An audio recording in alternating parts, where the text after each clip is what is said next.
La fête de l'excellence est célébrée en ce jour au concours général de l'édition 2023, présidé par le président Macky Sall. 109 lauréats ont reçu leur distinction. L'éducation, la formation et l'intelligence artificielle restent toujours les défis. Les enseignants sont rappelés au respect des missions de service public pour le développement de l'éducation.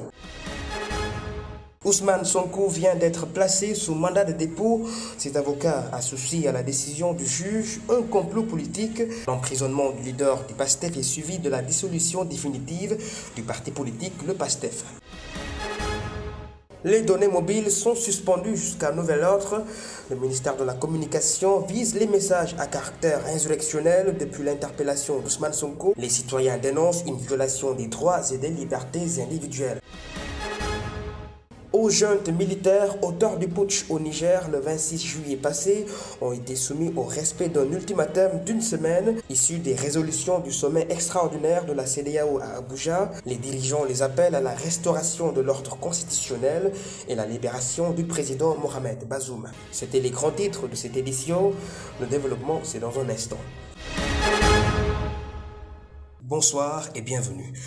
Le chef de l'État Macky Sall a présidé ce lundi matin au Grand Théâtre d'Odunga et Comarose la cérémonie du concours général 2023. L'excellence est célébrée en ce jour par tous les acteurs de l'éducation.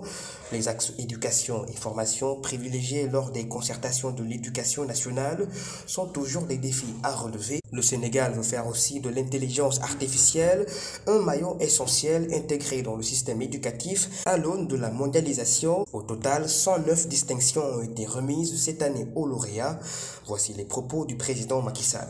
La cérémonie de remise des prix du concours général est un temps fort parce que c'est la fête de l'excellence, du travail, du mérite reconnu et récompensé.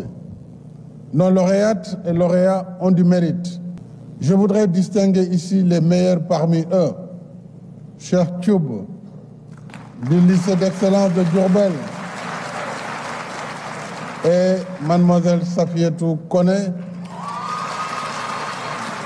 du lycée d'excellence Mariama Ba. L'éducation et la formation, ne l'oublions pas, puisque nous avons changé de paradigme à partir des concertations sur l'éducation nationale. Et nous devons privilégier, nous l'avons dit, l'enseignement des sciences, de la technologie, des mathématiques, mais aussi la formation professionnelle, aux côtés bien sûr de l'éducation. L'intelligence artificielle nous plonge dans un tourbillon où s'entremêlent progrès et incertitudes, mais également interrogations. Comment sauvegarder l'avenir du travail quand la robotique élimine par millions des corps de métiers, et pas seulement des métiers manuels? Ces questions montrent l'ampleur et la complexité de la tâche qui nous attend si nous voulons saisir les opportunités de l'intelligence artificielle. Les enseignants doivent être des bâtisseurs de nouveaux modèles d'apprenants. Un appel qu'a aussi fait le chef de l'État qui a fortement condamné les tensions politiques qui se sont récemment invitées dans l'espace scolaire. Il les a invités au changement de comportement pour la promotion de l'excellence. Je dois exprimer ici ma grande préoccupation devant une certaine tendance pernicieuse qui consiste à détourner l'école de sa vocation d'éducation et de formation. C'est très grave qu'un enseignant, censé être un éducateur, abuse de l'ascendance et de l'autorité qu'il a sur ses élèves en les incitant à la violence dans les manifestations de rue. La violence, sous toutes ses formes, n'a pas de place dans la société, encore moins à l'école.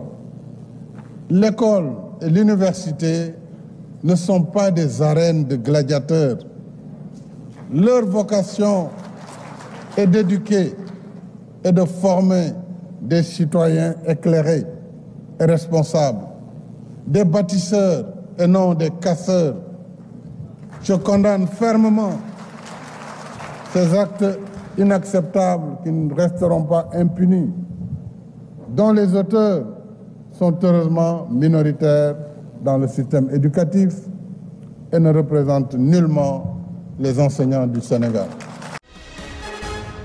Je l'annonçais en début d'édition, le juge Maham Diallo a enfin suivi le réquisitoire du procureur de la République. Ousmane Sonko est placé sous mandat de dépôt.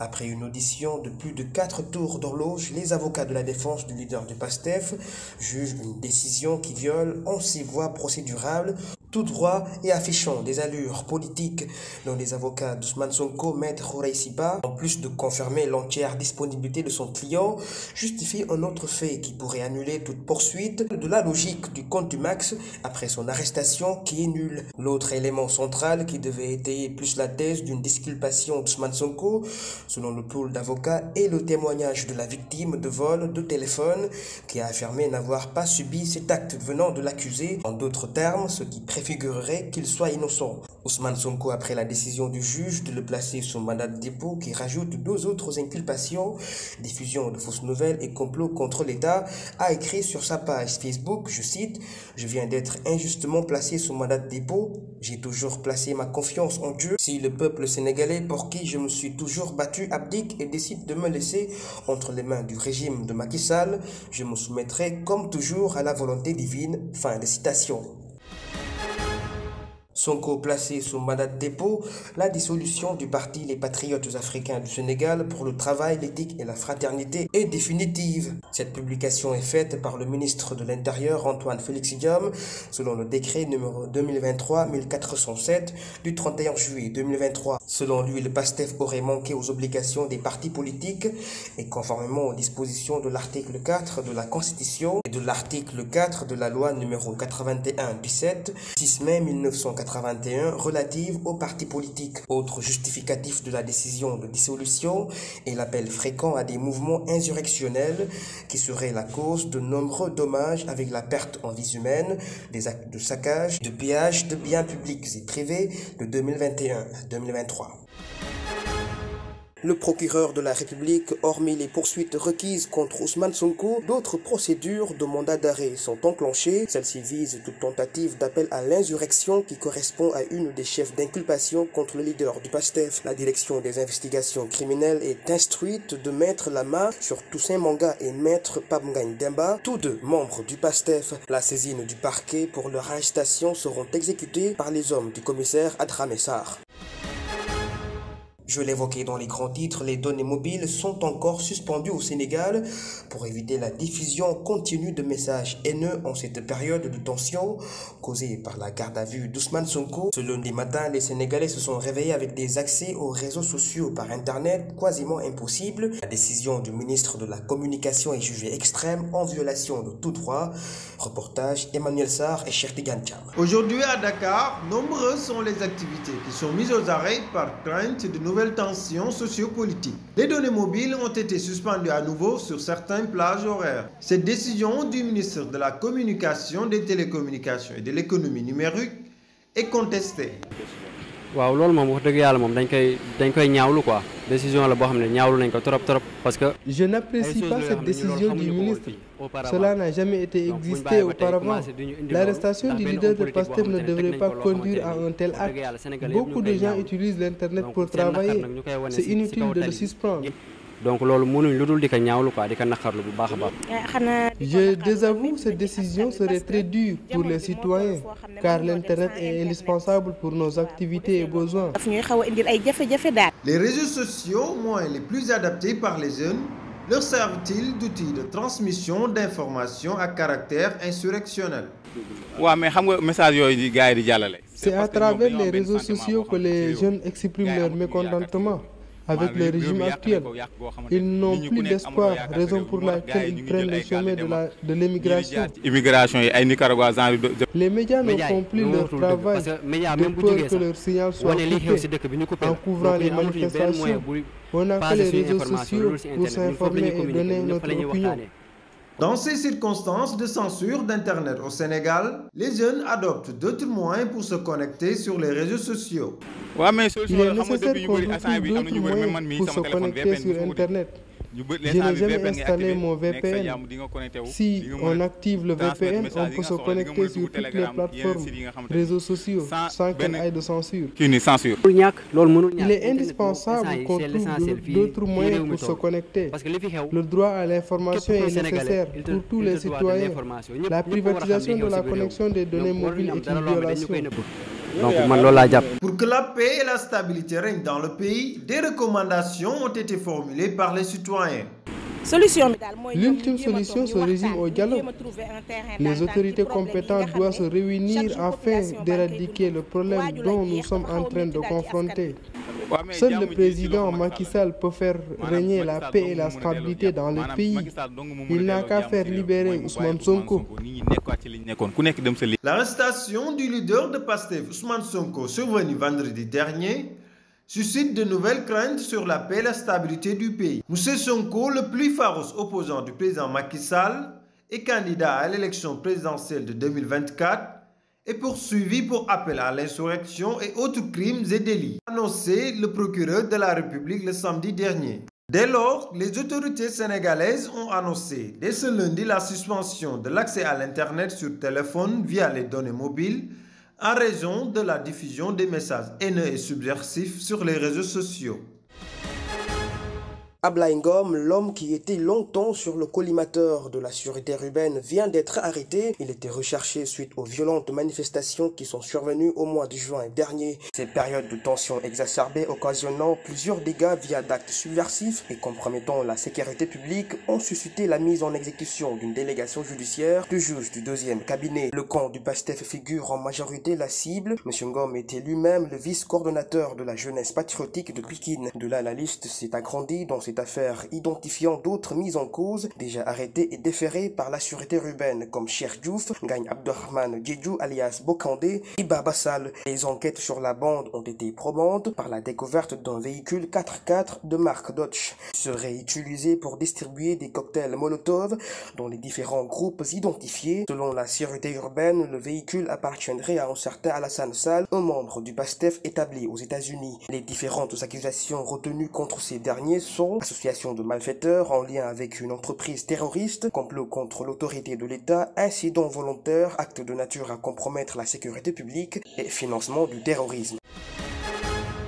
Le journaliste et patron du journal Le Quotidien Madiambal Diagne est élu président de l'Union internationale de la presse francophone, ceci conformément à l'article 13 et de ses statuts, un poste qu'il a repris alors que l'ex-présidente Anne-Cécile Robert est soumise à décision. Madiambal Diagne était président honoraire de la structure, l'Union internationale de la presse francophone avec ses 73 ans d'existence.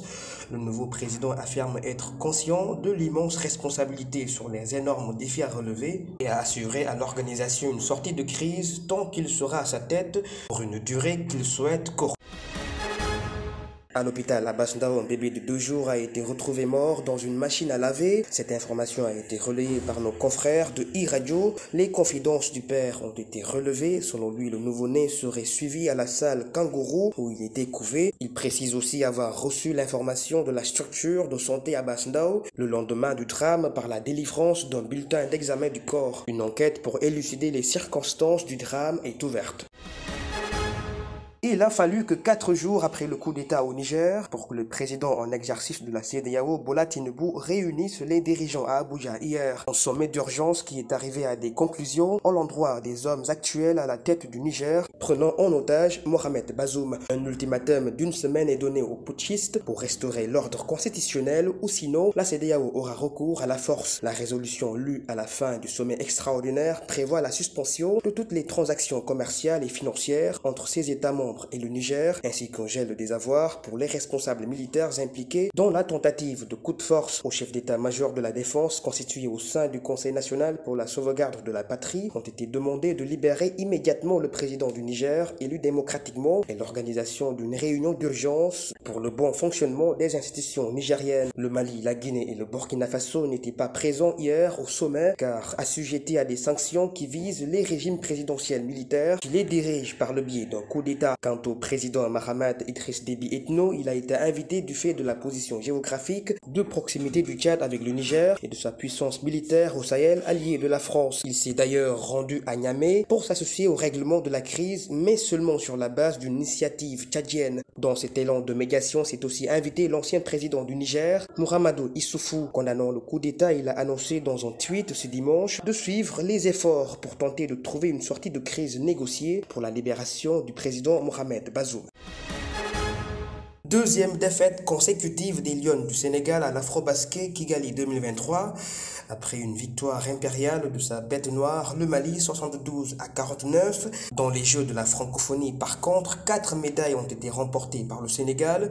Dans la compétition lutte, l'équipe du Jaraaf sort victorieuse de la demi-finale contre le FC Guédiawaye et l'achemine en finale contre le Stade de Mbour.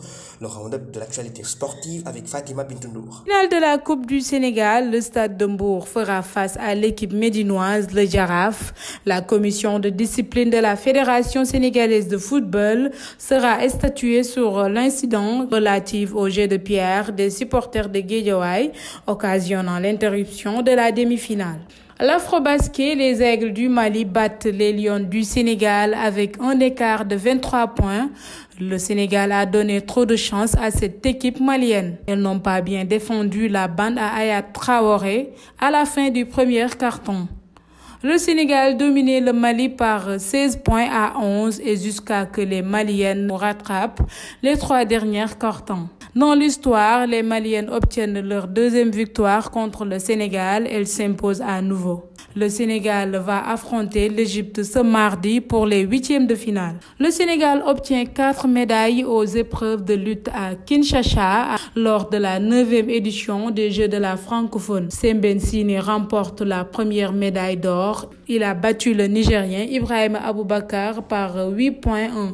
Pour la deuxième médaille de 74 kilos, son coéquipier Mamadou Diouf a remporté le bronze en dominant Poirier Cohen Joseph par 10,0. Amari Sambou décroche le bronze chez les dames de moins de 53 kilos et Omar Faye dans les catégories des moins de 57 kilos obtient une médaille d'argent. Les Sénégalais obtiennent au total 4 médailles. C'est la fin de ce journal. Merci infiniment de l'avoir suivi.